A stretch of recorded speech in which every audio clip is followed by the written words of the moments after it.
The Gospel according to Matthew. In the first video, we saw how Matthew introduced Jesus as the Messiah from the line of David, and as a new authoritative teacher like Moses, and also as Emmanuel, which in Hebrew means God with us. After Jesus announced and taught about the arrival of God's kingdom, and after he brought the kingdom into day-to-day life among the people of Israel, we saw that Jesus was accepted by many, but rejected by others, especially Israel's religious leaders, the Pharisees. And so the big question is, how is this conflict between Jesus and Israel's leaders going to play itself out? The next large section, chapters 14 through 20, explore all the different expectations people have about the Messiah. So Jesus keeps healing sick people, and twice he even miraculously provides food for these huge crowds in the desert. One's made up of Jewish people, and the other is a non-Jewish crowd. And this sign, it's very similar to what Moses did for Israel in the wilderness. And so all these people are excited about Jesus. They think he's the great prophet and the Messiah, but not the religious leaders. Their view of the Messiah is built on passages like Psalm 2 or Daniel chapter 2 about a victorious Messiah who's going to deliver Israel and defeat the pagan oppressors. And from their point of view, Jesus, he's a false teacher. He's making blasphemous claims about himself. And so there are stories here about them increasing their opposition, hatching a plan to kill him. And so in response, Jesus, he withdraws, and he begins teaching his closest disciples what it means for him to be Israel's Messiah, because it is not what anybody expects. So Jesus asks his disciples, chapter 16, he says, "Who do you all say that I am?" And Peter comes up with the right answer, it seems. He says, "Well, you're the Messiah. You're the Son of the living God." But then it becomes clear that Peter's thinking about a king who's going to reign victoriously through military power. And Jesus challenges Peter, saying that, yes, I am going to become king, but through a different way. And so Jesus starts to teach on themes from the prophet Isaiah, who said that the Messianic king would suffer and die for the sins of his own people. And so Jesus, he was positioning himself as a Messianic king who reigns by becoming a servant, and who would lay down his life for Israel and the nations. Well, Peter and the disciples, they mostly just don't get it.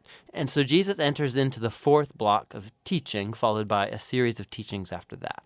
And these are all about the upside-down nature of Jesus' messianic kingdom, which turns upside down all of our value systems. So in the community of the servant king, you gain honor by serving others. And instead of getting revenge, you forgive and do good to your enemies. And in Jesus' kingdom, you gain true wealth by giving your wealth away to the poor. To follow the servant Messiah, you must become a servant yourself. In the next section, we watch the two kingdoms clash, Jesus' kingdom and that of Israel's leader. Jesus comes to Jerusalem for Passover riding in on a donkey, and the crowds are hailing him as the Messiah. And Jesus immediately marches into the courtyard of the temple, and he creates this huge disruption that brings the daily sacrifices to a halt. His actions speak louder than words here. As Israel's king, Jesus was asserting his royal authority over the temple, the place where God and Israel met together. And in Jesus' view, the temple was compromised by the hypocrisy of Israel's leaders. And so here he's challenging their authority, and naturally, they're deeply offended. And so they try to trap Jesus and shame him in public debate, and they fail. So they end up just determining to have him killed. In response, Jesus delivers his final block of teaching. He first offers this passionate critique of the Pharisees and their hypocrisy, and then he weeps over Jerusalem and its rejection of God and his kingdom. Then Jesus withdraws with the disciples, and he starts telling them what's going to happen. He's going to be executed by these leaders, but in doing so, they're going to create their own demise, because instead of accepting Jesus' way of the peaceful kingdom, they're going to take the road of revolt against Rome, and so Jerusalem and its temple are going to be destroyed. But, Jesus says, that is not the end of the story. He's going to be vindicated after his death by his resurrection. And one day, he'll return and set up his kingdom over all nations. And so in the meanwhile, the disciples need to stay alert and stay committed to just announcing Jesus and his kingdom and spreading the good news. And so with all of that ringing in the disciples' ears, the story comes to its climax. That night, Jesus takes the disciples aside and he celebrates a Passover meal with them. The Passover retells the story of Israel's rescue from slavery through the death of the Passover lamb. And then Jesus takes the bread and the wine from this meal as new symbols, showing that his coming death would be a sacrifice that would redeem his people from slavery to sin and evil.